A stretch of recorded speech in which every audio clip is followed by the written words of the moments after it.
Bonjour à tous. Merci de rejoindre cet atelier. Soyez les bienvenus. Je vais vous proposer un premier temps avec les personnes qui sont invitées.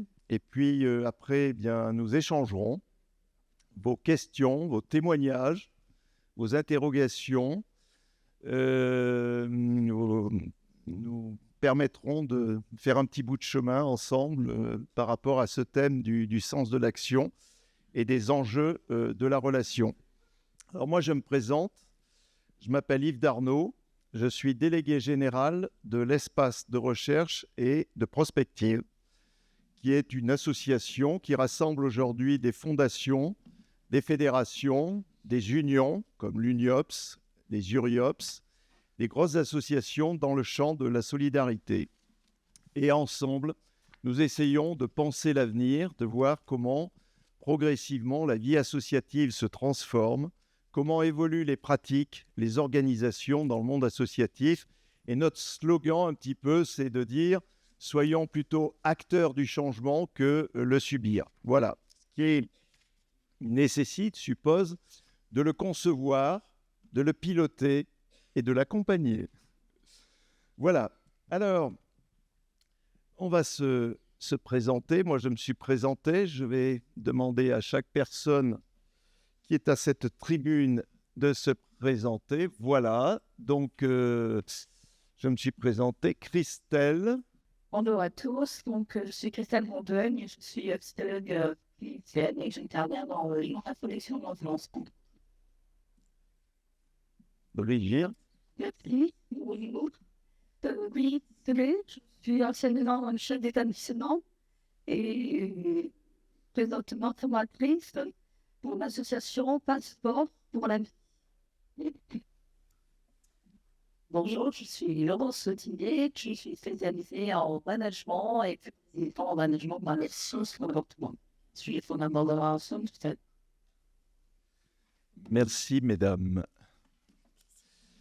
Eh bien, je vous propose d'aborder le thème de cet atelier en abordant la question du sens, le sens de l'action, mais aussi le sens de la vie.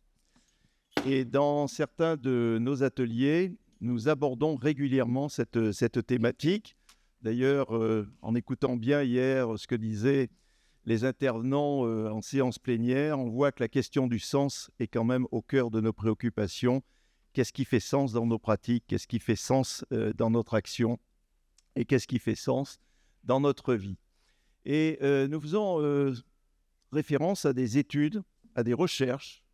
J'ai cité d'ailleurs 3 chercheurs, Sébastien Boller, Thierry Ripoll, et puis que vous connaissez vraiment très bien, c'est Boris Cyrulnik, qui mettent en évidence dans leurs travaux de recherche, donc c'est des travaux scientifiques, le besoin fondamental de l'être humain de sens.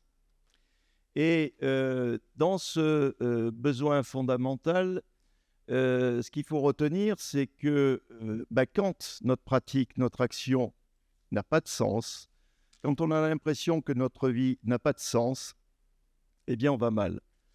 Et c'est intéressant de rapprocher les travaux de ces chercheurs. Alors, les neurosciences existentielles, c'est un nouveau champ qui s'ouvre des neurosciences. Il y a les neurosciences cognitives, il y a les neurosciences affectives, sociales, reprises d'ailleurs dans les compétences psychosociales, les compétences comportementales. Et ces chercheurs s'inscrivent dans ce mouvement. Et alors, ce qui est intéressant, c'est que quand on croise ces études, ces recherches sur la nécessité de trouver du sens dans l'action, avec un certain nombre de rapports, d'études, je pense aux travaux de l'OMS, de l'Organisation mondiale de la santé, de l'UNICEF, de Santé publique France, qui disent qu'il y a un nombre de plus en plus important de personnes dans notre société qui vont mal. Et ce mal se traduit par de l'angoisse, de l'anxiété, dans une société, dans un monde qui est quand même de plus en plus anxiogène. Et alors, ces chercheurs qui s'intéressent tout particulièrement au fonctionnement du cerveau mettent en évidence qu'il y a un petit coin dans le cerveau qui s'appelle le cortex singulaire. Et quand le cortex singulaire souffre parce qu'on ne trouve pas de sens dans sa vie ou dans l'action, eh bien, on va sécréter des hormones extrêmement toxiques, comme le cortisol qui est sécrété par les glandes surrénales. Et le résultat, c'est une angoisse, une anxiété qui progresse et qui va sérieusement poser problème dans sa façon d'être, dans sa façon de faire et surtout dans sa façon de faire ensemble. Alors, voilà. Et quand on aborde cette question du sens, eh bien souvent, c'est l'occasion de se rappeler que la vie, l'être humain, la vie en société s'invente à chaque instant. Mais il s'invente à chaque instant dans le rapport au monde, dans le rapport aux autres et dans le rapport à soi-même. C'est dire d'une certaine façon que la question du sens, il ne faut pas la chercher d'abord dans le monde. Tout en étant confronté au monde, aux autres, la question du sens se pose dans notre vie intérieure. C'est ce qu'on verra tout à l'heure au niveau des enjeux relationnels. C'est bien dans notre vie intérieure qu'opère le sens. Alors je cite Lévinas, l'avenir, c'est l'autre. Alors, il y a un certain nombre d'auteurs qui abordent cette question des enjeux relationnels et notamment des paradoxes dans la relation, notamment chez les gens dont le métier est basé sur la relation. Alors, je vous invite à lire les travaux de Lise de Mailly, qui est professeure de sociologie à Lille, qui a écrit un magnifique ouvrage qui s'appelle « La politique de la relation ». Et qu'est-ce que dit Lise de Mailly dans son ouvrage ? Elle dit « c'est quand même paradoxal que les gens dont le métier est basé sur la relation soient confrontés à une atrophie, à une asepsie de la relation. » Alors, il y a tout un tas de facteurs qui peuvent expliquer cette situation. L'individualisme, mais pas que. Le temps qu'on passe devant les écrans, les procédures administratives, la gestion, etc., etc. Autant d'éléments qui font qu'à un moment donné, eh bien, la relation est impactée et pose problème au niveau du faire ensemble. Alors par contre, ce que nous enseignent les compétences psychosociales, ce qu'on pourrait appeler l'intelligence du cœur ou l'intelligence émotionnelle, eh bien, c'est que dès lors qu'on a une attitude empathique, bienveillante, on s'inscrit dans des relations bienveillantes avec les autres, eh bien, ça change complètement le cours des choses et on peut à ce moment-là envisager de développer l'intelligence collective. Et puis, vous savez que ça crée des ambiances de travail qui sont agréables. C'est important pour les motivations, l'engagement dont on parle beaucoup dans la vie associative, être motivé, engagé, mobilisé. Et puis, on en a parlé hier en séance plénière, mais on observe par rapport au problème d'attractivité de nos associations, eh bien que ça joue un rôle essentiel dans la façon de regarder ce qui se passe dans une association. Vous savez que les 2 premiers facteurs des études qui ont été faites sur les problèmes d'attractivité du secteur associatif dans le champ de la solidarité, il y a 1, la rémunération, et il y a 2, les ambiances de travail. C'est dire qu'on est sur un élément essentiel de ce qui fait qu'à un moment donné, on passe de l'individuel au collectif. Eh bien, à partir de cette façon d'aborder la question du sens et les enjeux de la relation, je vais très vite passer la parole aux 3 personnes qui sont à cette tribune et qui vont apporter un témoignage, qui vont faire état de leur expérience avec des illustrations extrêmement précises. Et je vais donner tout de suite la parole à Christelle, qui s'est présentée tout à l'heure, qui est psychologue et chargée d'un programme de neurodéveloppement. Christelle, bienvenue. Merci, merci beaucoup. Donc, également, je pense que non, cette question de ce point, de ce au public, sur les questions auprès de nouvelles ou les enfants de notre travail, ça paraît simple, de ce monsieur, c'est non, peut-être, adapter au fait que c'est pas si simple que ça. Et sur quoi on s'appuie pour nous permettre de rester fidèles à cet engagement. Donc moi, je veux parler d'un dispositif que je développe depuis 5 ans dans l'établissement de santé, l'établissement d'adaptation de l'ambulance, une association qui s'appelle le CAPSO. Et c'est un dispositif de méditation de pleine conscience sur le développement de la conscience work. La méditation de pleine conscience, c'est un état d'esprit. Et cet état d'esprit, il repose sur la conscience que dans l'instant de la relation à soi, à l'autre, et puis sans permanence, la possibilité d'être heureux, sur les dans ce moment, d'être heureux. Et ça permet d'apporter de la sécurité, ce qu'on appelle un art sécure. Donc l'objectif de ces ateliers qui sont proposés aux jeunes pour l'initiative de l'habito, donc de l'établissement de CAPSO, c'est seulement leur permettre, dans cet espace-là, s'approcher peu à peu de leur intériorité blessée de façon sécure.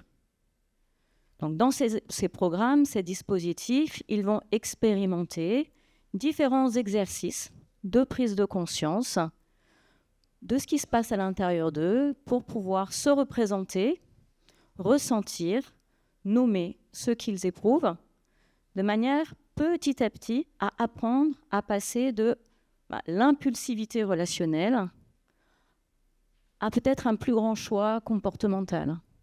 C'est-à-dire, comment est-ce que je vais répondre plutôt que réagir lorsque j'ai le sentiment d'être dans une situation où je suis en danger, provoqué, blessé, humilié, rabaissé. Non, la méditation, dans la tradition, bien sûr, orientale, bouddhiste, elle signifie se familiariser. Sous-entendu, se familiariser avec ce qui se passe à l'intérieur de moi, sans aucun jugement, d'instant en instant. Et cette méditation de la tradition orientale, elle est devenue méditation de pleine conscience dans les années 80, grâce à un neurobiologiste américain, dont vous avez peut-être entendu parler, Jon Kabat-Zinn. Et il a été le premier, lui pratiquait la méditation, et il a été le premier à codifier un programme de méditation de pleine conscience laïque, sous la forme de 8 séances de 2 heures plus une journée de pratique, pour la réduction du stress, et accessible à tout un chacun. C'est ce qui s'appelle le programme MBSR. Du coup, dans les années 90, toujours du côté des Amériques, un psychiatre canadien, le docteur Zindel Segal, assez fasciné par ce programme, s'en est inspiré avec des collaborateurs pour créer le programme MBCT sur le même format pour la prévention de la rechute dépressive. Parce qu'il faut savoir qu'aujourd'hui, dans le monde, environ 20% de la population est aux prises avec la souffrance mentale. Et ce qu'on peut constater, c'est que les troubles anxio-dépressifs, ils sont sur le devant de la scène. Et ce qu'on constate aussi, c'est que nos jeunes, ils ne sont pas du tout épargnés. Loin s'en faut.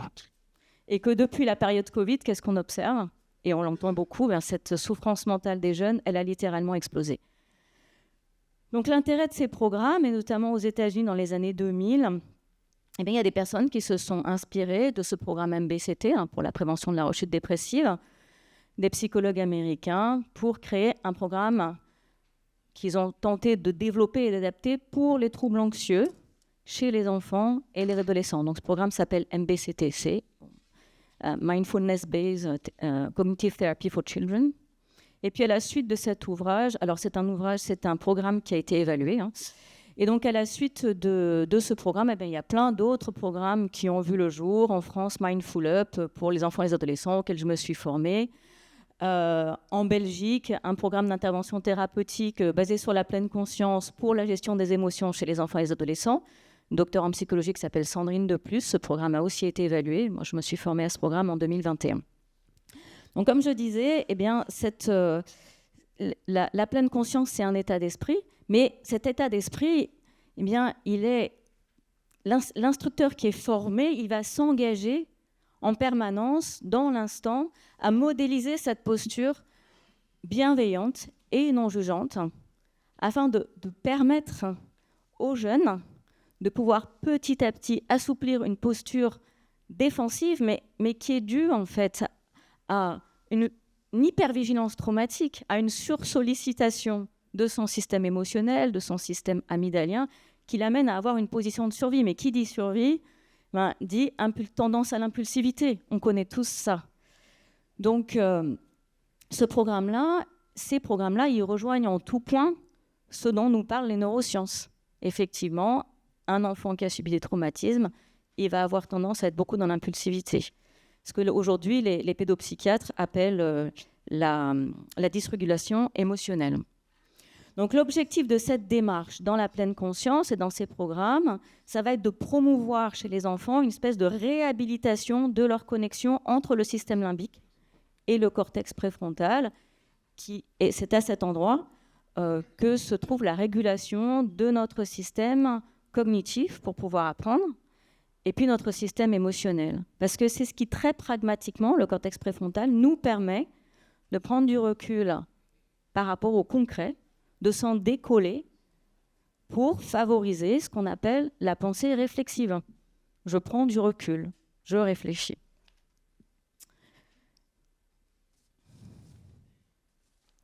Donc, encore une fois, c'est un engagement qui est patient, et puis ça n'est pas magique ni immédiat. Ça prend du temps.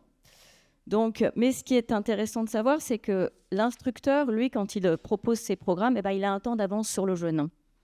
Voilà. Il lui fait confiance. Voilà. On peut dire qu'il l'attend, il l'espère. Voilà. Convaincu de sa possibilité de pouvoir se rejoindre, ne serait-ce qu'un instant, de pouvoir se relier profondément à ce qui se passe à l'intérieur de lui permettre de l'éprouver plutôt que de le fuir, parce qu'il sait, l'instructeur, que si le jeune, à un moment donné, il arrive à ressentir ce qui se passe à l'intérieur de lui vraiment, il va pouvoir s'appuyer là-dessus, et c'est ça qui va lui permettre de se tranquilliser. Donc, je vais vous donner un exemple d'une séance que j'ai faite avec des jeunes. Donc, par exemple, M se plaint au cours de cet atelier. Alors, il est avachi, il s'ennuie, il dit que tout ça, ça ne sert à rien, qu'il ne comprend pas cet atelier. On connaît tous ça, n'est-ce pas? Bon, à quoi ça sert cet atelier? Et puis, il refuse de faire les exercices. Je lui dis, OK, je te remercie beaucoup de cette demande de précision. Tu es là, tu ne sais pas trop ce que tu viens faire, donc c'est important que tu me le dises. OK, dis-moi, qu'est-ce qui est en train de se passer pour toi là? Mais je ne sais pas, laissez-moi tranquille, je m'ennuie. OK, très bien.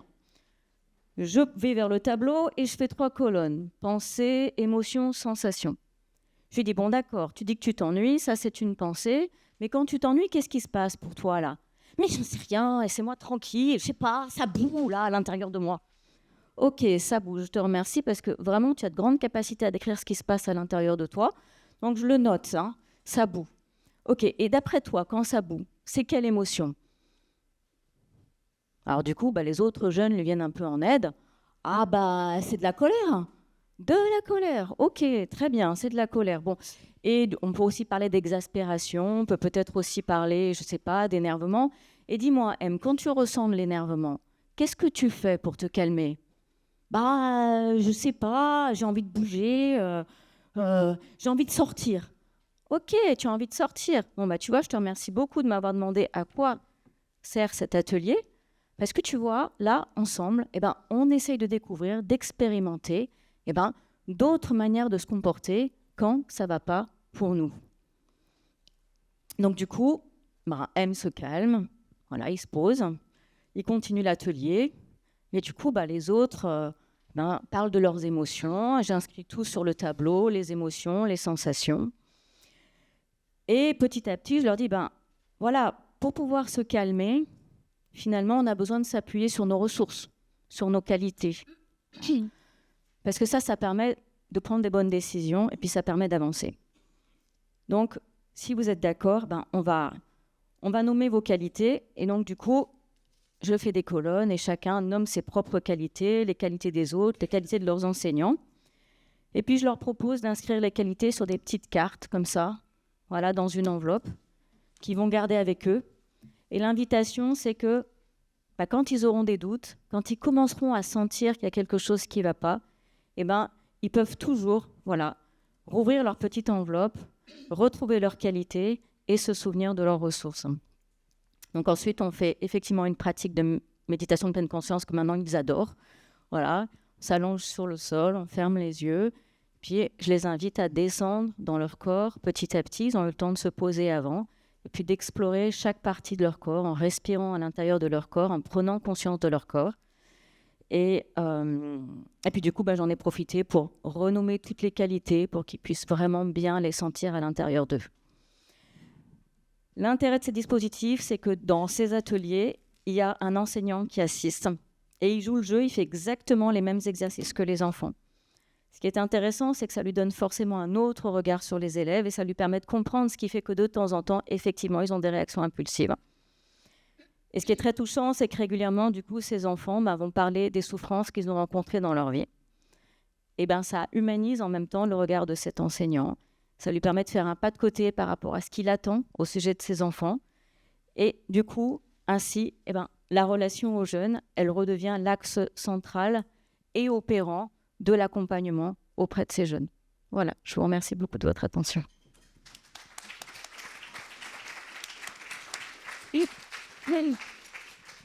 Merci Christelle. Je demande à Brigitte de venir. Brigitte, qui est ancienne directrice dans le secteur de l'éducation nationale et qui aujourd'hui pilote un programme, une méthode dans le cadre de Passeport pour la vie et qui va nous expliquer en quoi consiste cette pratique en lien avec le questionnement de cet atelier.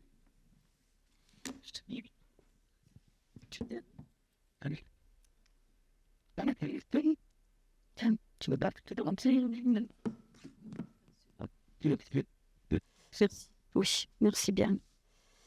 Merci. Je vais tenter de m'inscrire dans le prolongement ou bien en complémentarité de ce que vient d'apporter Christelle. Tout d'abord, j'ai envie de dire que dans un monde où le climat est de plus en plus anxiogène et où l'on ne maîtrise plus ou guère les turbulences, où le mal-être des jeunes et des moins jeunes d'ailleurs devient très préoccupant, eh bien, il devient urgent de découvrir ou de redécouvrir une capacité à communiquer, à se mobiliser et à agir. Et je voudrais vous parler de la relation bienveillante, clé de transformation. Comment parler pour que les autres m'écoutent et comment écouter pour que les autres me parlent. Sachant que je ne suis pas celui qui a raison ou tort et l'autre n'est pas non plus celui qui a raison ou tort. Savoir établir une relation, une communication de qualité entre soi et les autres est aujourd'hui une précieuse compétence à acquérir afin de sortir, comme le dit Yves, de cette atrophie de la relation. Passeport pour la vie est un programme de compétences vitales, de prévention, parrainé par le Lions Club International depuis près de 25 années dans plusieurs pays, dans 50 pays dans le monde. Le dernier congrès en France a eu lieu en février 24 à Bordeaux, donc tout dernièrement. Passeport pour la vie va mettre l'accent sur le développement des valeurs liées à l'éthique, sur la prise en compte des compétences psychosociales, sur les neurosciences, les valeurs civiques, sur le harcèlement, sur la prévention des addictions et sur l'apprentissage des services dans le sens du respect, du bien commun et bien entendu, vous en doutez, sur le vivre ensemble. Passeport pour la vie prend appui sur la démarche du fondateur, que vous connaissez sans doute, Carl Rogers, et de son élève Rosenberg, tous deux psychologues cliniciens du début du XXe. Alors, j'ai été formée à la communication bienveillante depuis plus de 10 années par un élève de Rosenberg. J'ai eu cette chance. J'ai été accompagnée par Erwin Tillmans, qui était un élève de Rosenberg. Erwin Tillmans a conservé les bases de la CNV que vous connaissez, Cependant, ça ne s'appelle plus la communication non violente dans des termes négatifs, mais ça va se nommer la communication bienveillante. Et très heureusement, Tillmans a su avec créativité, pertinence et rigueur changer, bien entendu, modifier, adapter des supports, des programmes, des thématiques. Et la mise en œuvre, vous l'aurez compris, est différente de ceux qui connaissent la CNV.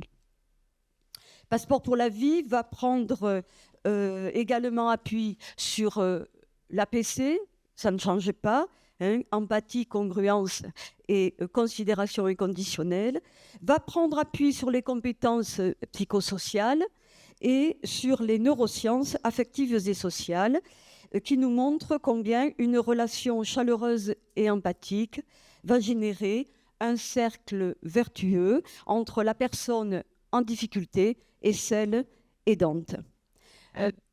En nommant les émotions, les sentiments et les besoins, on se met à distance, on se rend disponible aux activités cognitives, intellectuelles, sociales, et la mission de Passeport pour la vie est bien de s'attacher au développement de cette relation idéale qui est de prendre soin de l'autre dans une relation empathique, soutenante et aidante.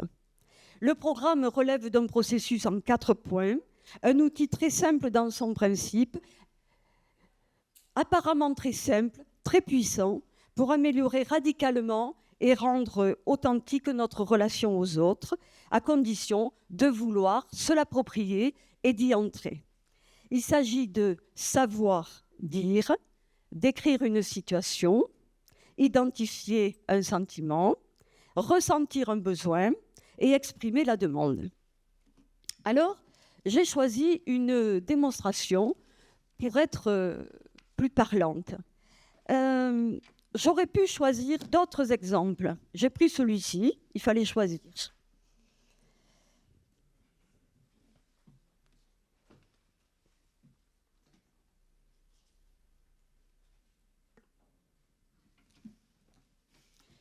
J'illustre ce propos, cette démonstration, d'une situation vécue. Swan, c'est son prénom. Il intègre une classe de CM2, il a 10 ans.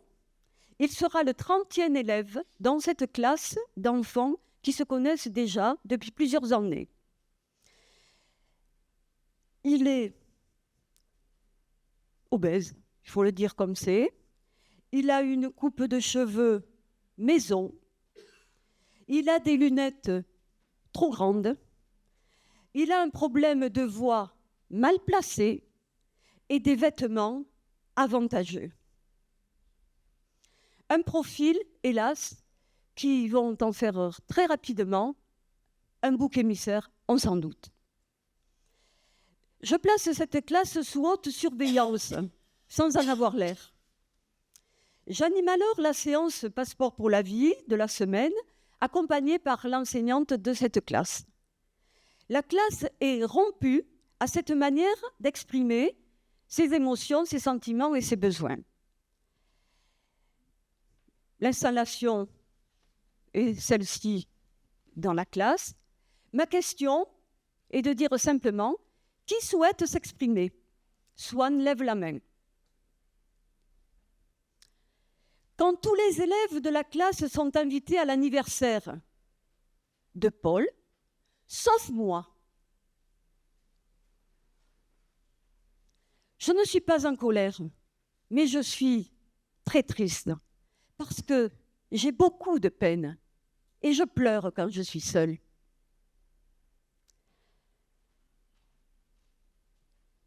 J'ai besoin d'amis, j'ai besoin d'amitié, j'ai besoin de vous. Alors je vous demande de me répondre lorsque je m'adresse à vous. Je vous demande de me parler, de cesser vos moqueries et de m'accepter dans vos jeux. Vous êtes d'accord avec moi? Sanglot. Swan se ressaisit et se lève. Les élèves se taisent en face. Certains baissent les yeux.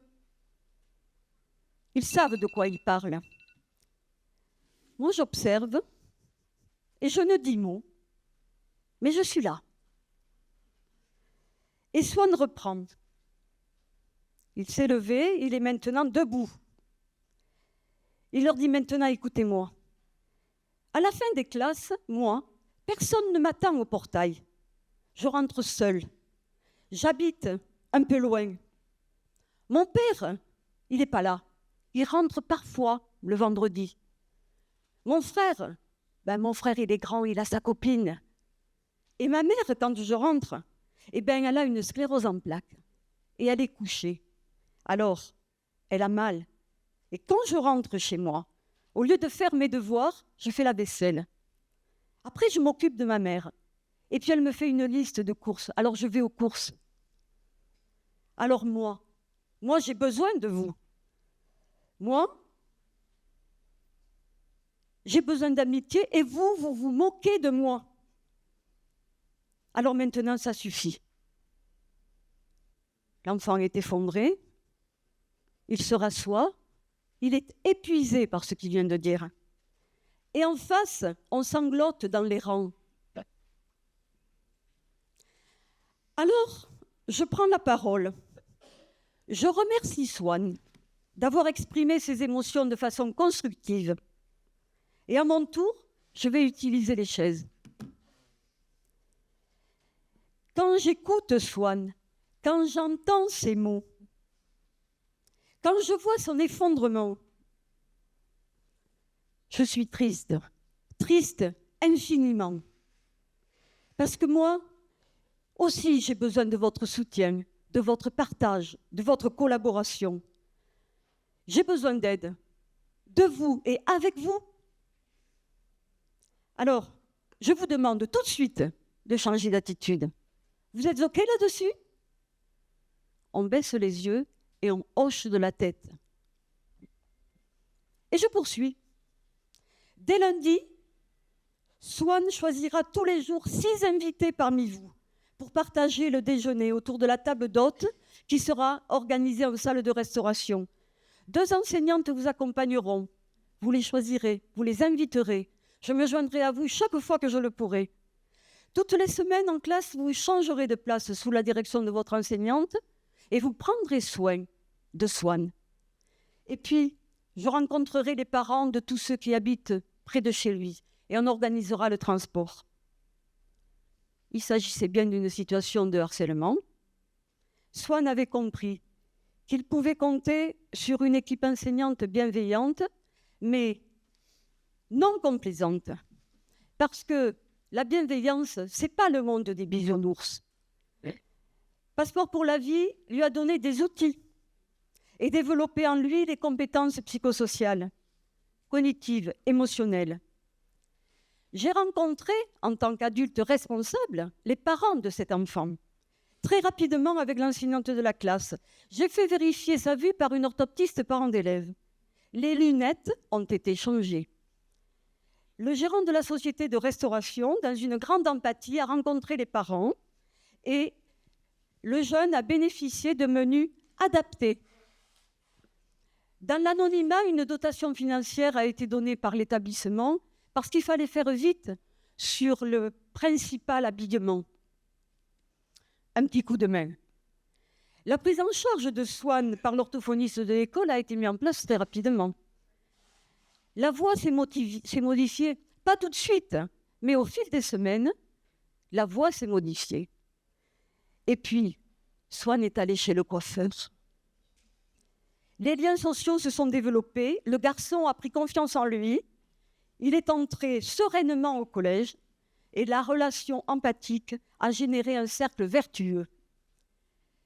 J'ai revu Swan dernièrement, il y avait longtemps. Nous nous sommes retrouvés dans une émotion réciproque. Alors, où en est-il? Il est grand, il est beau, et je le lui ai dit. Il est boursier. Il termine la classe préparatoire à une école de commerce. Il est passionné par le continent asiatique et il apprend le chinois. Il parle couramment l'anglais. Il se destine au commerce international. Sa maman n'est plus de ce monde. Voyez, bien plus qu'un processus, ceci est un chemin ou mieux, je dirais un itinéraire de liberté, de cohérence, de lucidité. Cette simplicité apparente est un véritable travail sur soi, au service de la vie. La stratégie pédagogique, elle retient principalement le plaisir d'apprendre ensemble, à manifester une compréhension respectueuse à tout message reçu, à briser les schémas de pensée qui mènent à la colère, à dire ce que nous désirons dans un vocabulaire qui fait sens, à communiquer en utilisant le pouvoir guérisseur de l'empathie. Passeport pour la vie apporte le cadre dans lequel se réalisent les apprentissages essentiels liés à la connaissance de soi, à l'estime de soi, à la relation à l'autre, dans une intelligence collective. Passeport pour la vie intéresse l'éducation nationale. Il y a encore un long chemin à faire, je peux vous le dire. J'ai pris conscience des derniers textes parus en janvier 2024. On n'est pas au bout de nos peines. Néanmoins, nous nous intéressons puisque nous avons été reçus à Matignon la semaine passée. On ne sait jamais.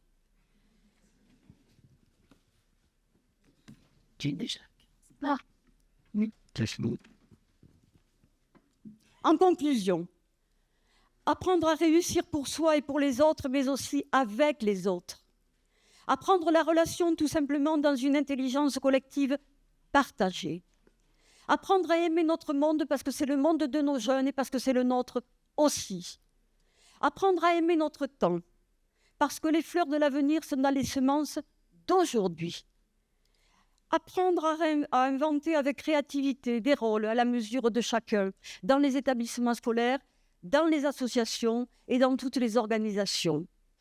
Apprendre à jouer le concerto en ré de la responsabilité, de la réciprocité et surtout du réenchantement. Apprendre la joie, la vraie, celle qui humanise et qui perdure. Oser avancer sur ce chemin d'humanité avec une ambition, la fraternité. Oser avancer. Pèlerinage sans fin ni certitude, cheminement, parce que éduquer est passion d'espérer. Et en termes d'espérance, laissez-moi vous dire une conclusion. Cette si belle phrase de José-María de Heredia, lorsqu'il écrit dans Les Conquérants, « Penchés à l'avant des blanches caravelles, il regardait monter en un ciel étoilé, du fond de l'océan, des étoiles nouvelles. » Merci à vous.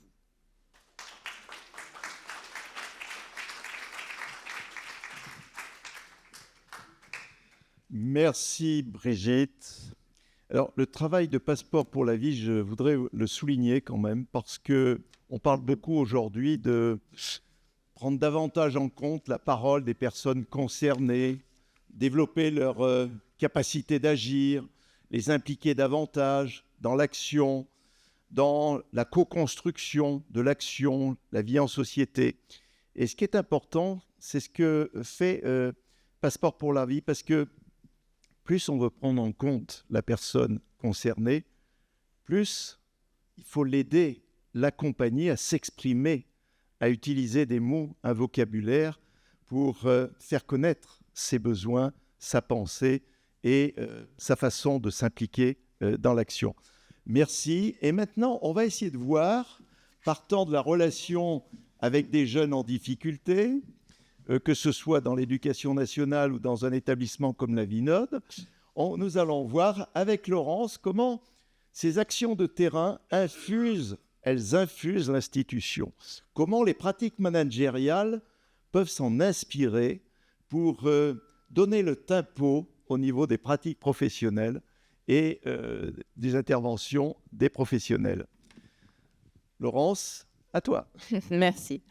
Le lien, j'espère, est évident pour vous entre la partie qui a été beaucoup plus consacrée aux individus et aux personnes accompagnées avec vous tous qui êtes ici, c'est-à-dire les intervenants et les professionnels du secteur.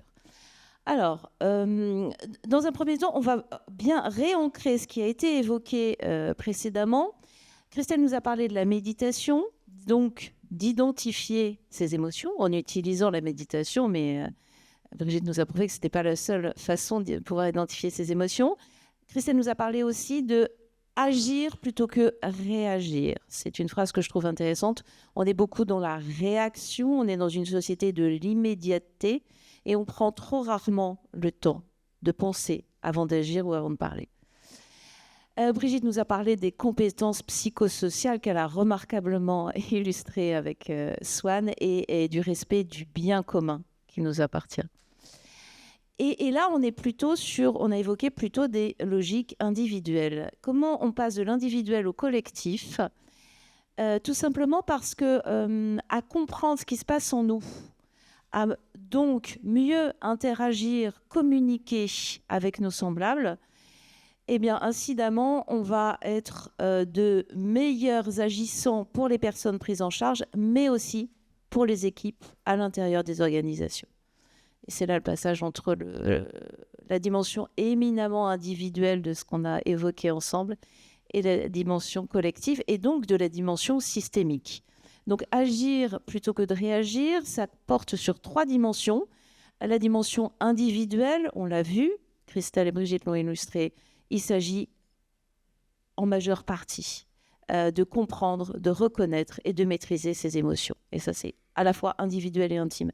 Il y a aussi le niveau de la dimension de la relation à l'autre et en l'occurrence, la relation à la personne prise en charge. Et dans ce schéma-là, bien sûr que la compréhension et la maîtrise de nos émotions est éminemment aidante. Et puis, il y a la 3e dimension qui est la dimension collective ou la dimension systémique, c'est-à-dire comment les organisations, les équipes peuvent profiter d'une meilleure compréhension et appréhension des émotions de chacun. Et bien sûr, l'impact est formidable, il est patent. Être mieux et faire mieux, parce que vous tous, à mieux comprendre, reconnaître et gérer vos émotions, à mieux interagir avec les équipes et avec les personnes prises en charge, vous allez nécessairement avoir un impact positif sur la QVT ou la QVCT ou la SQVCT. Dans tous les cas, tout ça va s'améliorer et on sait que à partir du moment où on est en capacité de gérer nos émotions et de comprendre celles des autres, comprendre peut-être au sens d'anticiper, mais surtout de décrypter et de décoder, à cette condition-là, la vie professionnelle peut être grandement apaisée, mais aussi enrichie. C'est-à-dire qu'on a une maîtrise de l'univers professionnel et des enjeux professionnels qui est bien plus performante. Donc, impact sur la QVT, impact aussi sur l'efficience, sur la résilience et sur la capacité d'adaptation. Dans toutes les organisations, dans le monde professionnel, bien sûr qu'il y a des écueils, bien sûr qu'il y a des échecs, bien sûr qu'il y a des difficultés. Et cette capacité d'intelligence émotionnelle ou relationnelle, elle va nous permettre d'être plus résilients, de remonter en selle mieux et plus vite et surtout ensemble. Donc c'est très important pour cette dimension-là également. Pourquoi on évoque une nécessaire évolution des pratiques managériales ? Parce que c'est bien ce dont il s'agit, c'est-à-dire d'utiliser les enseignements de l'intelligence relationnelle ou émotionnelle dans nos pratiques professionnelles et dans nos pratiques managériales. Pourquoi c'est nécessaire ? Vous serez tous d'accord pour constater qu'on vit dans un monde de grandes turbulences. Je ne sais pas si vous connaissez l'acronyme VUCA qui décrit le monde dans lequel on est et dans lequel les choses sont à la fois volatiles, incertaines, qu'elles se modifient de manière accélérée et tout à fait inattendue, c'est-à-dire qu'on n'a pas la capacité de prévoir le changement suivant. C'est extrêmement anxiogène. Donc ces turbulences, on les vit, on les voit. Elles touchent à la fois l'organisation, les relations entre les acteurs, les interactions entre les acteurs et les personnes prises en charge, ce qui nous amène à la nécessaire modification de la façon dont on voit le monde, de nécessaire modification de la façon dont on voit l'autre et les autres. Et une fois qu'on les voit autrement, on peut agir autrement, faire autrement. le deuxième levier de cette évolution, c'est le désenchantement. Brigitte a employé le terme réenchantier dans son ré à la fin. Réenchanté, alors le désenchantement, je crois qu'on le vit tous, hein. Il se traduit par de l'isolement, parfois de l'ostracisme, un poids très très fort de l'ostracisme et de la haine sur les réseaux sociaux, une tendance à l'individualisme également. Tout ça nous conduit à avoir besoin du groupe et de la solidarité. N'oublions pas que l'Homo sapiens a survécu et s'est développé parce qu'il a vécu en groupe. C'est-à-dire qu'isolément, individuellement, la survie était impossible. En groupe, elle l'est. Et l'être humain est éminemment social. Il a besoin du groupe. Alors, aujourd'hui, on peut déplorer que le groupe soit trop souvent virtuel, mais dans tous les cas, notre relation à l'autre, elle est fondatrice pour nous et elle est essentielle, elle est indispensable. Et enfin, la dernière dimension qu'Yves a évoquée dès son introduction, c'est la question du sens. Aujourd'hui, le sens n'est plus nourri ou il n'est plus suffisamment nourri. Et on va voir ce qu'on entend précisément par le sens. On a besoin de sens, et Yves l'a rapidement évoqué, on va revenir dessus. Physiologiquement, neurologiquement, notre cerveau a besoin du sens pour fonctionner correctement. On a aussi besoin de ce sentiment d'appartenance ou d'un cadre sécurisant. Vous connaissez peut-être tous la pyramide de Maslow. Le premier étage, c'est la sécurité. Alors, pour Maslow, c'est la sécurité de survivre et d'être en vie. Mais de manière plus générale, ce besoin de sécurité et ce besoin d'appréhender l'avenir ou l'avenir proche, d'être à peu près certain de ce qui va se passer dans une minute, c'est essentiel. Alors, on parle de neurosciences existentielles, effectivement, et si un individu est dans une situation où il ne trouve pas de sens, et c'est parfois le cas professionnellement, c'est parfois le cas d'une manière générale et globale pour la vie, si ce sens n'existe pas, si nous ne trouvons pas de sens à notre vie, il se passe quelque chose d'extrêmement physiologique. Alors là, c'est plus du domaine de la volonté, c'est physiologiquement qu'est-ce qui se passe dans notre cerveau. Il y a le cortex singulaire, c'est ce collier rouge que vous voyez apparaître là, qui va s'activer, il va envoyer une alarme. Donc on est dans quelque chose de très physiologique, hein. Il envoie un message à l'amygdale, qui pour simplifier à l'extrême est le centre de la peur, et l'amygdale va elle-même déclencher la libération de la cortisol. Et la cortisol, vous le connaissez tous, cette hormone, c'est l'hormone du stress. C'est-à-dire que quelqu'un de stressé a un fort taux de cortisol. Quelqu'un qui est stressé et qui fait de la méditation, avec Christelle, va voir son taux de cortisol s'abaisser, donc son niveau de stress s'abaisser, et la noradrénaline, qui est un neurotransmetteur qui, lui, intervient dans les situations d'apaisement. Tout ça va générer une angoisse physiologique, c'est-à-dire que là, on n'est plus dans la volonté de réagir à ce qui se passe, on est dans une réalité physiologique. C'est ce que fait notre corps, en l'occurrence notre esprit. Angoisse physiologique qui, bien sûr, est très proche de l'angoisse existentielle qui peut en découler.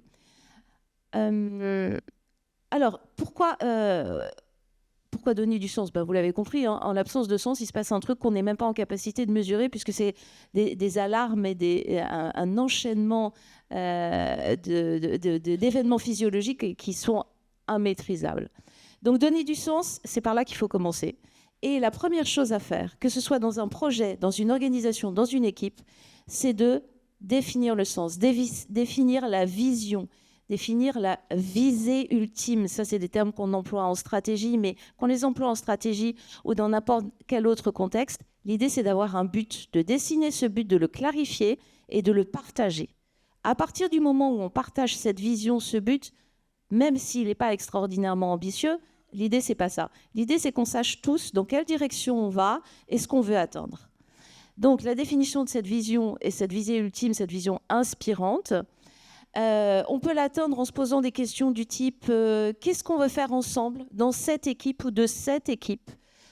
Parce que je reviendrai dessus, mais cet exercice, il est collectif. Quelles sont nos forces ensemble ? C'est-à-dire, qu'est-ce qu'on sait bien faire ensemble ? Est-ce que ce qu'on sait bien faire ensemble, on peut encore le décupler, on peut encore le renforcer ? Et ça peut devenir notre objectif, c'est d'être très très fort sur la dimension qu'on a choisie. J'évoque brièvement le management appréciatif. Je ne sais pas si certains d'entre vous connaissent. Oui, c'est le cas. Je vois quelques hochements de tête. Le management appréciatif, il est basé sur un principe très simple. c'est que plutôt que de travailler sur nos défauts, plutôt que de travailler sur nos échecs, on va travailler sur nos atouts, on va travailler sur nos réussites. Et c'est presque la biologie. Ce qui se passe, c'est qu'au lieu de se focaliser sur ce qui ne va pas et essayer de le corriger, on va faire grandir ce qui va bien. Et à force de faire grandir ce qui va bien, ce qu'on sait faire, là où on excelle, va prendre toute la place et va écraser ce qu'on fait moins bien, ce qu'on ne sait pas faire ou les échecs qu'on a vécus. Là, je ne peux pas vous l'expliquer plus avant, mais en caricaturant, c'est l'idée. L'idée, c'est de faire pousser le bien. C'est un peu comme dans un jardin, les bonnes herbes devraient étouffer les mauvaises herbes, et ça marche. Donc la première chose, c'est se poser la question du sens, et si vous le faites dans votre équipe, c'est à des questions aussi simples que celle-ci que vous pouvez répondre ensemble. Ce travail, il est nécessairement collectif. Ne pensez pas que vous pouvez dans un coin définir votre vision et après l'imposer à l'équipe. Si vous l'imposez à l'équipe, c'est votre vision, ce n'est pas la vision de l'équipe. Il n'y aura pas de phénomène d'appropriation. Donc c'est vraiment quelque chose qu'on doit faire ensemble. Et Sébastien Boller, qui a écrit un ouvrage qui s'appelle « Où est le sens ?» Sébastien Boller, pour ceux qui ne le connaissent pas, c'est un neuropsychologue qui travaille beaucoup sur la question du sens. C'est lui qui est l'auteur aussi du bug humain, qui nous explique pourquoi nous avons beaucoup de mal à être écolo. Donc, voilà, il a des sujets de préoccupation qui sont très porteurs. Et il nous dit « L'incertitude est le contraire absolu du sens ». Notre cerveau a besoin de sens. Le sens, il faut le définir ensemble. Mais l'incertitude est totalement en opposition avec le sens. Donc, quand on est dans une situation de forte incertitude, ça déclenche au niveau du cortex singulaire l'alarme qu'on a évoquée ensemble. Donc, les leviers à activer. D'abord, le sens. Au milieu de tout, le sens. Alors, ce que j'appelle le sens, c'est la vision, c'est la stratégie, c'est la visée ultime, c'est la vision inspirante. Vous lui donnez le nom que vous voulez, mais c'est un objectif qui devient commun. Ce sens, il doit s'appuyer sur quatre autres forces qui sont la confiance dans une équipe, la confiance en soi, la confiance en l'autre, en les autres, puis aussi la confiance en l'avenir. La curiosité, parce qu'une équipe ou un manager qui fonctionne bien, c'est des gens qui sont ouverts, attentifs, curieux de soi, curieux de se comprendre, de comprendre et de gérer ses émotions, mais curieux aussi des autres et curieux d'une manière générale. Le courage aussi, qui malheureusement, à mon avis, n'est pas la qualité la plus partagée dans nos sociétés actuelles. Le courage de faire, le courage de penser, le courage de l'altérité, c'est le courage d'accepter l'autre tel qu'il est, même de s'accepter soi, mais qui est vraiment une dimension qui est essentielle. Et ce n'est pas uniquement dans le passage à l'acte. Et enfin, la dernière force, c'est la persévérance. Le fait de recommencer, même quand on a raté, le fait de se remettre en selle à chaque échec.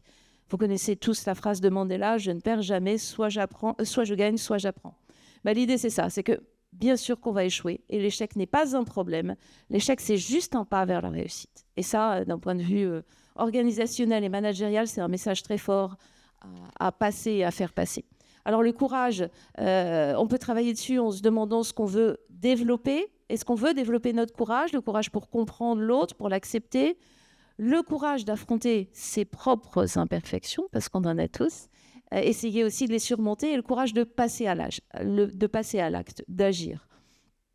La curiosité, c'est la capacité à voir les situations sous toutes les dimensions, c'est la curiosité de l'autre, et c'est aussi la co-construction. La curiosité, elle est bien sûr introspective dans un premier temps, pour la dimension émotionnelle qu'on a déjà évoquée, mais elle est essentiellement tournée vers l'autre et vers les autres et vers les situations. La confiance, si on veut travailler sur la confiance, on va travailler d'abord, encore une fois, sur la confiance en soi. Souvenez-vous, dans les 3 niveaux, il y a le niveau individuel et intime, il y a le niveau de la relation et il y a le niveau systémique. Tout ce qu'on fait, il faut d'abord le faire pour soi-même si on veut être cohérent et aligné. Donc, la confiance en soi, la confiance en les autres et puis la confiance en l'avenir. Et enfin, la persévérance, la capacité à affronter l'échec. L'échec qui n'est pas un problème, qui est juste une opportunité de faire mieux la prochaine fois. Et surtout, insuffler dans les équipes. Alors, on parle beaucoup de retour d'expérience. Le retour d'expérience, il est bien, mais il faut qu'il soit vraiment tourné vers les forces et vers les atouts de l'équipe et de la situation et vers voilà ce qu'on va changer la prochaine fois. Il ne faut absolument pas qu'il soit stigmatisant, bien sûr. Donc la dimension collective, attention, je parle beaucoup de cette dimension collective. Cette dimension collective ne doit pas être un objectif, c'est une façon de faire, c'est un moyen. L'objectif, alors moi je l'entends très souvent en management, on va faire des trucs ensemble et donc on va avoir une équipe soudée.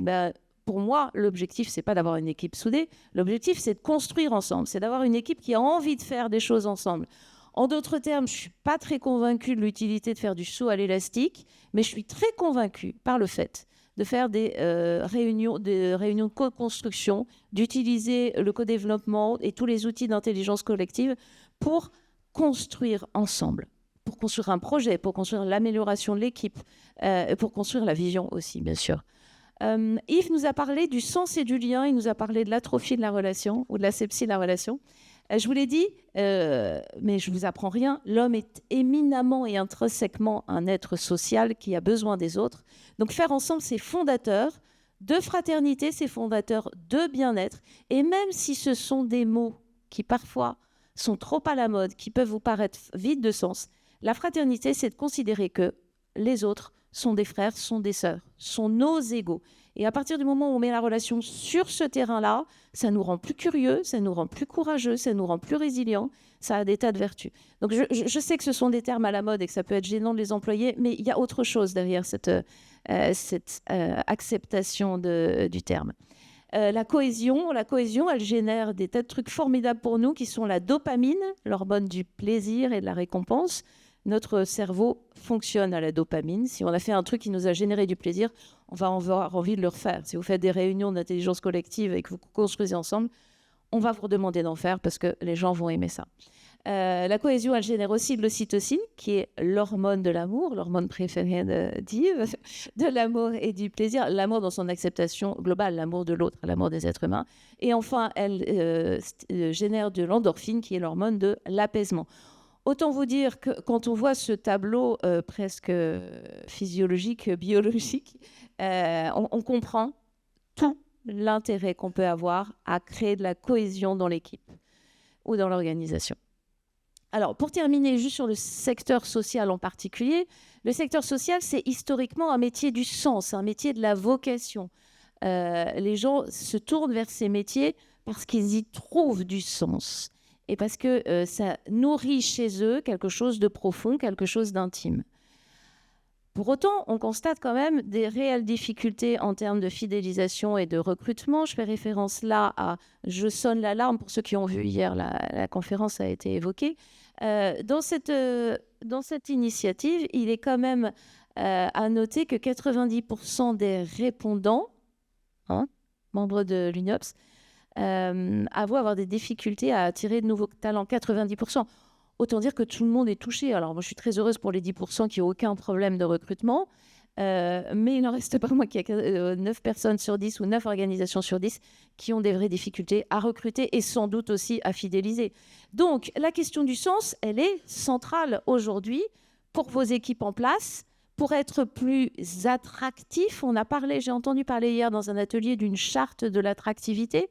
Alors, au-delà de la charte et de la communication sur les leviers de l'attractivité d'une organisation, je crois surtout que donner du sens et mettre en place une culture de l'intelligence collective et de la cohésion, ça va faire parler de vous de manière très positive et que ça donnera envie à des gens de vous rejoindre. C'est pourquoi, à mon sens, le secteur social, il est dans cette situation un peu difficile en termes de recrutement, mais c'est peut-être le secteur le plus à même de refonder le sens et refonder le lien, puisque c'est intrinsèquement ce qui vous constitue. Voilà, et j'ai terminé. Je vous remercie.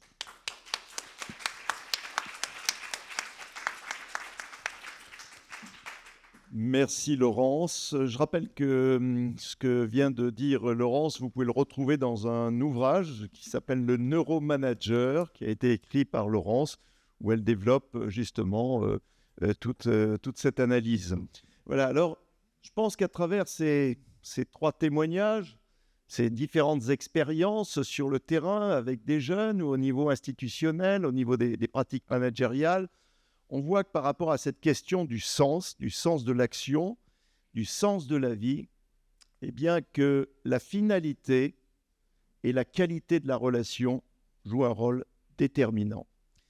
Eh bien maintenant, à vous la parole. Si vous avez des réactions, des questionnements, des témoignages, vous pouvez vous... Monsieur Fezon. Merci de me donner la parole. Bonjour à tous. Merci, mesdames, pour votre prestation que j'ai trouvée remarquable. Je ne suis pas un professionnel, ceci dit, je suis engagé dans le secteur social en dehors de mes activités. Je suis profession libérale, je suis engagé à la sauvegarde de l'enfance 26 en tant que membre du conseil d'administration et je suis ancien professeur d'université et je suis auteur de 2 ouvrages sur la résilience. Je tenais à prendre la parole après ce mouvement d'émotion que vous nous avez fait vivre, vous 4, parce que c'est plutôt de l'ordre du témoignage. Nous sommes en 1973. Lorsque j'arrive dans la rue, je sors de 3 ans de blessures par un beau-père vengeur, plutôt très violent, qui me met à mort 3 fois. Je suis avec ma mère, je me retrouve dans la rue et je vais faire 7 années de rue au milieu de la prostitution et du grand banditisme. Pourquoi je vous raconte rapidement cela? Parce que l'intelligence émotionnelle, tous ces sujets que vous avez abordés m'étaient complètement étrangers. Par contre, la démonstration que vous avez fait, madame, tout à l'heure avec vos 4 chaises, quand j'étais battu, effectivement, je n'étais rien. Lorsque je me suis retrouvé dans la rue, j'ai découvert une forme de liberté, mais qui m'ouvrait aussi à la délinquance et à une déstructuration. Ceci dit, cette liberté, j'ai pu la construire, entre guillemets, pour devenir quelqu'un dans la société civile, parce que j'ai fait un choix à l'âge de 17 ans, et je vais vous citer 2 exemples. Un prêtre et une prostituée.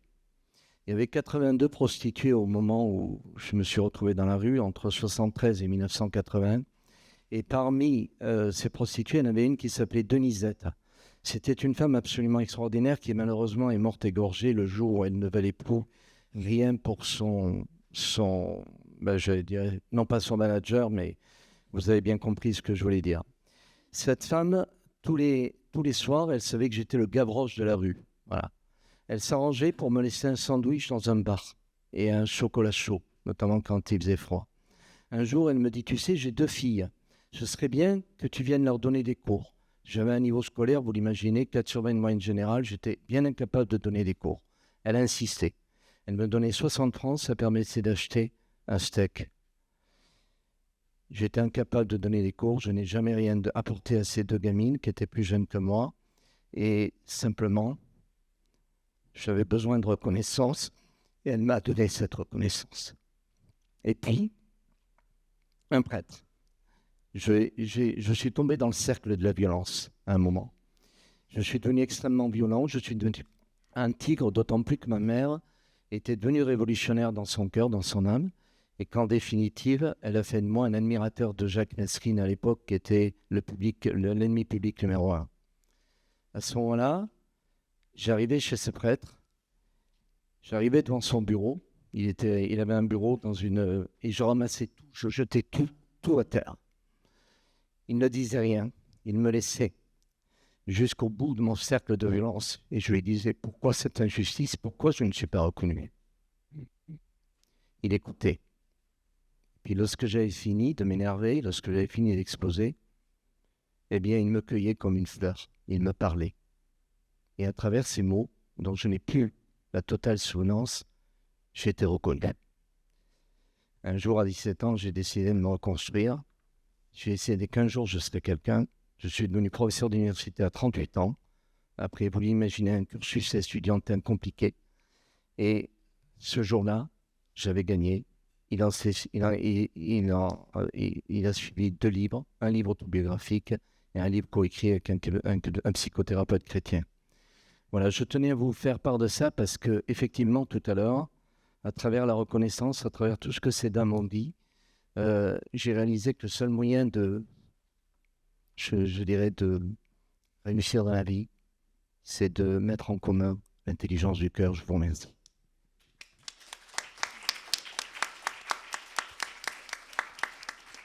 Merci.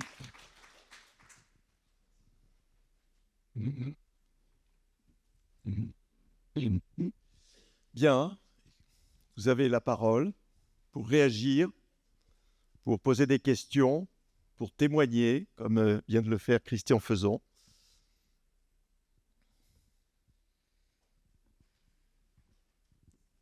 Madame. Oui, bonjour. Donc j'ai deux questions. Alors j'aimerais savoir comment il se fait qu'il y ait toujours autant de harcèlement et de suicides d'élèves, de jeunes. Et puis, qu'en est-il des enfants, des élèves avec des troubles 10 et TDAH, etc. dans les classes? Bien, parce que je vous renvoie à ces rapports, OMS, UNICEF, Santé publique France, qui montrent effectivement à quel point tous ces troubles du comportement progressent avec l'angoisse, l'anxiété, les tentatives de suicide, l'addiction. Ils sont très complets, ces rapports. Est-ce qu'une de ces personnes veut intervenir ? C'est difficile de répondre à cette question en 2 minutes. Par rapport au harcèlement, je pense que c'est un ensemble de choses, mais je ne vais pas stigmatiser les outils numériques ni les réseaux sociaux parce que ce n'est pas l'objectif. Mais en tout cas, par rapport à ce que j'ai évoqué de la pleine conscience, aujourd'hui, il y a quand même une sursollicitation au niveau émotionnel des jeunes, des enfants, on le remarque. Et donc, comme je le disais tout à l'heure, une plus grande difficulté à prendre du recul par rapport à ce qu'on ressent. Et donc, du coup, une forme d'espèce d'impulsivité qui fait que... et puis avec les réseaux sociaux, beaucoup plus de distance. Et comme l'a très bien évoqué Laurence, à ce moment-là, c'est beaucoup plus difficile d'arriver à identifier ce que ressent l'autre. Donc, c'est vrai que ces questions de harcèlement, elles sont peut-être exacerbées par le contexte social actuel. Et puis, il y a beaucoup d'angoisse, beaucoup de stress. Par rapport aux enfants 10, etc., TDAH, je voudrais juste avoir une petite précision par rapport à votre question. Vous dites qu'en est-il des enfants dans les classes ? Quelle est votre question précisément par rapport à ça ? Qu'est-ce qui est fait pour eux? Enfin, voilà, comment est-ce que les troubles sont? Voilà. Alors, effectivement, en 2005, il y a eu un décret, le décret 2005 sur l'école inclusive, qui, en fait, on pourrait dire contraint les écoles à accepter les enfants porteurs de handicap. Ça fait 20 ans aujourd'hui. On sait que c'est très, très long, en fait, pour arriver à, on va dire, à comprendre, en fait, qu'est-ce que c'est que ces difficultés. Alors, on ne peut pas dire qu'il n'y a rien qui soit fait, mais c'est très long. Voilà, donc c'est particulièrement bien compris maintenant et accompagné dans les écoles primaires parce qu'il y a un seul enseignant, voilà. Et puis que c'est plus facile d'adapter, mais il existe, si vous allez sur EduSchool, alors je ne dis pas que c'est la panacée, je ne dis pas que tout le monde le fait, mais maintenant c'est quand même largement documenté, on sait qu'il y a énormément que ce soit des PAP ou des dossiers MDPH, alors on adore les acronymes en France, enfin, les PPS, les PPRS, les PPE, les PAP, enfin, tous ces programmes qui sont censés permettre aux enfants d'être inclus dans les classes. Mais comme on le dit ensemble et par rapport au management, on est invités tous ensemble, surtout à un changement de regard par rapport à qu'est-ce que c'est que la réussite. Qu'est-ce qui amène un enfant à se sentir épanoui? Qu'est-ce qui amène de la motivation? J'ai écouté il y a quelques jours en arrière une conférence de Rebecca Champlante que vous connaissez peut-être bien. C'est comme si les enseignants étaient persuadés que l'enfant doit arriver à l'école motivé. Alors, comme au travail peut-être aussi d'ailleurs. Mais ça se crée, ça se crée à travers la relation. Donc je vous rejoins, madame, je pense qu'il y a des choses qui existent déjà. Voilà. Il y a un besoin de formation qui est évident de la part des enseignants. Il y a encore des lacunes par rapport à ça. On avance petit à petit. Et puis, il y a un véritable changement de regard sur qu'est-ce qui permet à un enfant de s'épanouir à l'école. Est-ce que c'est vraiment des notes? Ou est-ce que c'est le fait que quand l'enfant arrive à l'école, exactement ce dont on a parlé, il se sent en sécurité. Il se dit qu'il a le droit d'échouer, de ne pas être comme les autres. Et un enfant qui a des troubles 10 ou un TDAH, je ne dis pas que c'est facile pour les enseignants, je ne suis pas en train de dire ça. C'est aussi difficile pour les enseignants que ça peut être pour les éducateurs ou les professionnels de santé mentale, les professionnels du domaine social. Mais il y a un besoin, effectivement, malgré tout, de peut-être réorienter ce qu'on entend par le fait de réussir dans l'accompagnement de ces enfants. Donc, on œuvre. Il y a beaucoup de choses qui se passent à Lyon pour accompagner les enfants avec des troubles des apprentissages. on œuvre petit à petit, pas à pas, et on essaye de ne pas s'épuiser. Alors, je ne sais pas si j'ai répondu à votre question, madame, mais peut-être un tout petit peu. Merci. Oui, je vais ajouter juste un petit complément là-dessus. C'est ce que tu dis, Christelle. Les élèves doivent arriver à l'école motivés. Alors, au risque de vous choquer, mais j'aime beaucoup Bertrand Vergely quand il nous dit et je viens du monde de l'éducation et de l'enseignement, hein, s'il vous plaît, lorsque les profs sont séduisants, les élèves sont motivés. Et donc, ensuite, moi, je trouve que les adultes manquent de courage parce que lors d'un harcèlement, il faut y aller, il faut mouiller la chemise, il ne faut pas hésiter, il faut y aller, il faut régler les histoires et les problèmes. Hein. Avec tout l'environnement de la communauté éducative qui est aux aguets souvent hein, et en attente. Hein. Donc, moi, je crois que dans nos établissements scolaires, il faut faire une priorité, avant les tableaux Excel, il faut faire une priorité de l'humain dans l'homme. Et comme le disaient les évêques de France en 89, permettez-moi de les citer, dans l'inlassable recherche de la vérité et de l'amour. Moi, j'y crois beaucoup à ça. Merci.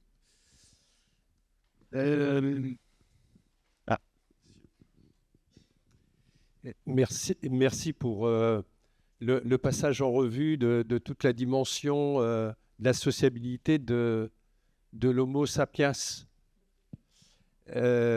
Moi, je m'y retrouve complètement, c'est mon monde. Mais il y en a un autre qui est en train d'émerger, que vous venez d'évoquer. C'est l'homo numericus. Et celui-là m'interroge beaucoup. Je me demande s'il n'y a pas une transformation anthropologique. Il y a quelque chose là, de cet ordre-là, me semble-t-il. Est-ce que... Alors, tout ce qu'on a vu, en fait, c'est très incarné. Et encore une fois, je m'y retrouve. Mais il y a aujourd'hui d'autres dimensions qui apparaissent. À travers tout ce qu'on va résumer autour des écrans, etc.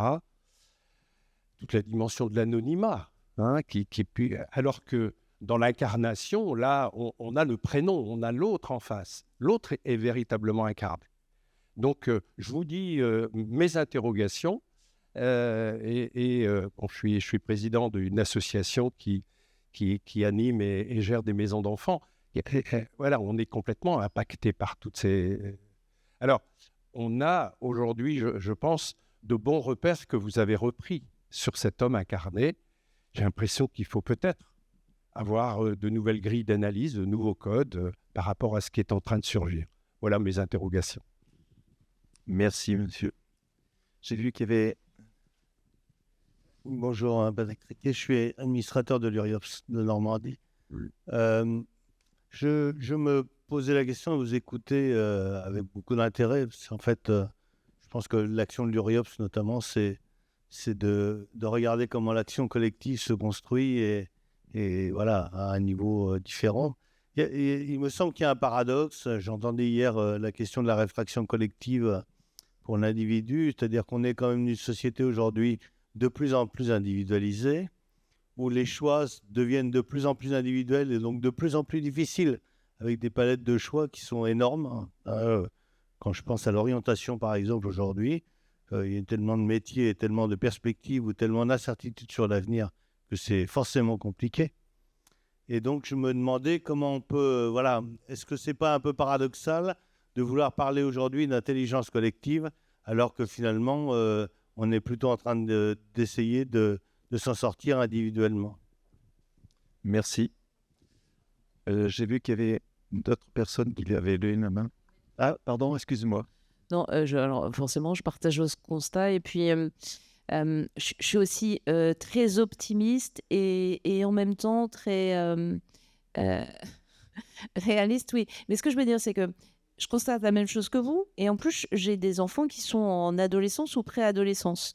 Donc, c'est très confrontant, en fait, cette réalité-là. J'enseigne à des jeunes qui ont donc, à l'université et à l'EM, qui ont entre 20 et 27 ans.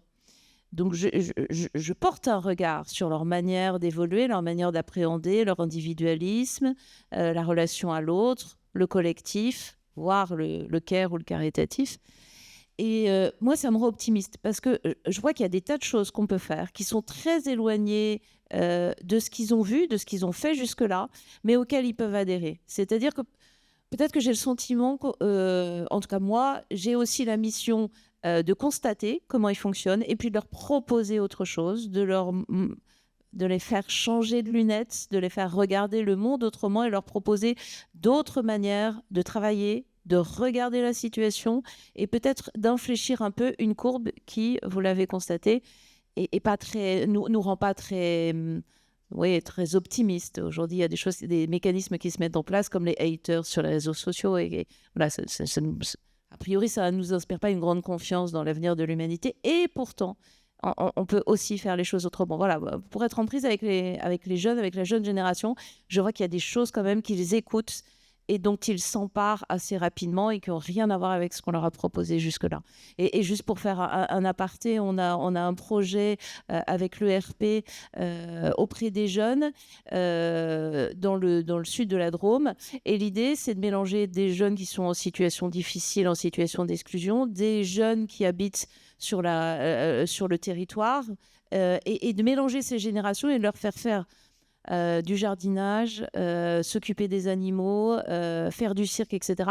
Et moi, je crois beaucoup qu'il faut qu'on propose ces choses-là pour qu'ils puissent s'en emparer et pour qu'ils puissent parfois découvrir que oui, ça leur plaît et que oui, c'est mieux que d'être devant un écran. Merci Laurence. Vous savez ce que disait Winston Churchill, c'est qu'un pessimiste, c'est quelqu'un qui voit une difficulté dans chaque opportunité et un optimiste, c'est quelqu'un qui voit une opportunité dans chaque difficulté. Je vois qu'il y a des bras qui se sont levés.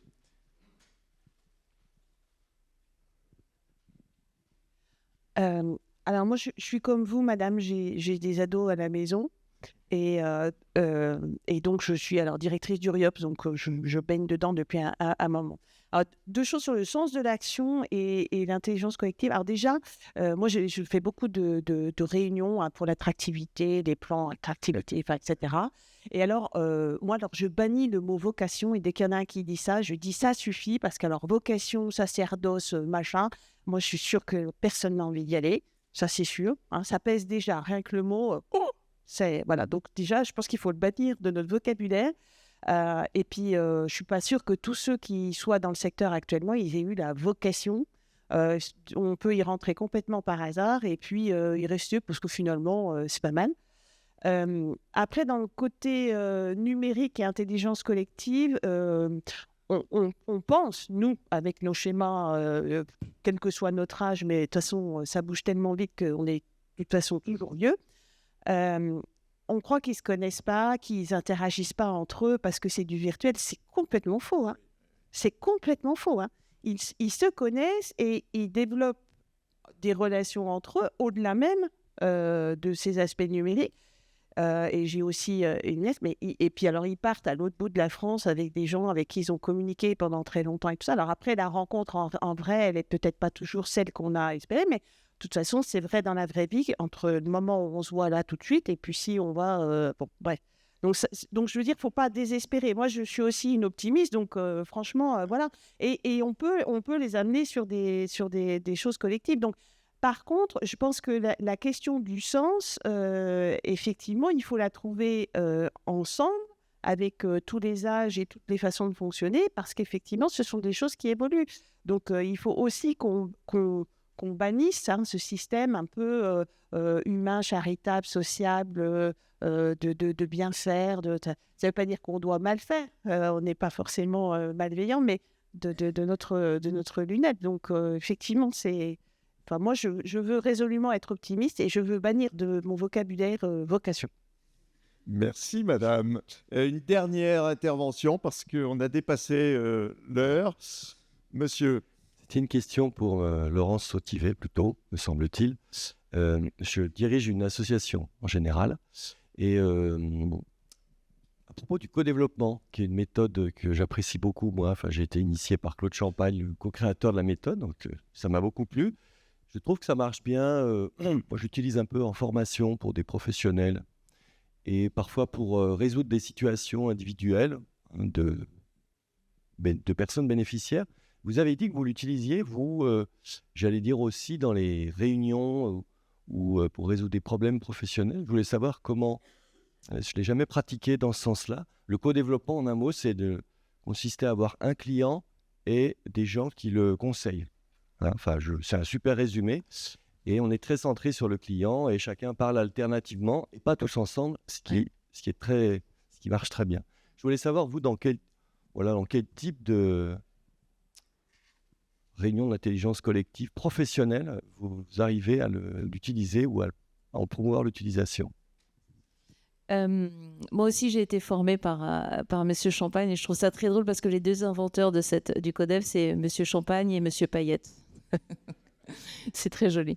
Alors, vous pouvez l'utiliser pour la vision, vous vous positionnez en client et c'est votre équipe qui vous aide à trouver des solutions pour soit sur la façon de définir la mission, mais aussi pour ce qui fonde les valeurs de l'équipe ou de l'organisation. Dans ce cas-là, vous êtes le client et c'est eux les consultants. Donc, c'est eux qui vont vous apporter la réponse et donc ça devient éminemment co-construit. De la même manière que pour mener un projet, votre question peut être à vous ou chef de projet, comment je fais pour mener de la meilleure façon possible ce projet. Donc, ce qui va émerger avec toutes les dimensions qu'on balaye en CODEV, c'est quoi les écueils, c'est quoi les peurs, quelles sont les dimensions personnelles ou techniques qui peuvent poser problème. Et ça va permettre en fait de construire le projet en tenant compte de toutes ces dimensions. Donc, vous pouvez l'utiliser soit vous en tant que client, mais plutôt en sollicitant un membre de l'équipe pour être un client et les autres membres de l'équipe pour être les consultants et pour aider à trouver une solution. Merci. Écoutez, merci d'avoir participé à cet atelier et bonne continuation pour ce congrès.